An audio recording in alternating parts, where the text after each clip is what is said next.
আসসালামু আলাইকুম, কেমন আছেন সবাই? যা গরম পড়েছে, আমার তো অবস্থা তেমন একটা ভালো না।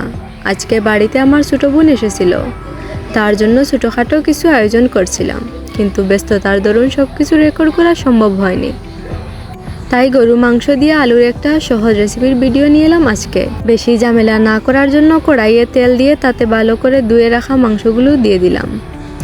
একই সাথে পেঁয়াজ কুচি, রসুন পেস্ট, হলুদ, মরিচ, ধনে গুঁড়ো, লবণ দিয়ে সব কিছুকে হাত দিয়ে মাখিয়ে নিলাম ভালো করে। এরপর কড়াইটি চুলোয় বসালাম। একটু সময় কষানোর পর এতে কেটে রাখা আলুগুলো দিয়ে দিলাম। আলু আর মাংস দুটোই সিদ্ধ হয়ে এলে প্রয়োজন মতো জলের পানি দিয়ে দিলাম। বোনের সাথে গল্প করতে করতেই রান্নাটাও কমপ্লিট হয়ে গেল। বাড়িতে বাচ্চাদের নিয়ে একা থাকি, মাঝে মাঝে যখন কেউ থাকতে আসে খুব ভালো লাগে। মেহমান বাড়িতে এলে আপনারা কীভাবে আপ্যায়ন করান? আমাদের এলাকা তো মেহমান আপ্যায়নের জন্য প্রসিদ্ধ। সাথে থাকার জন্য ধন্যবাদ।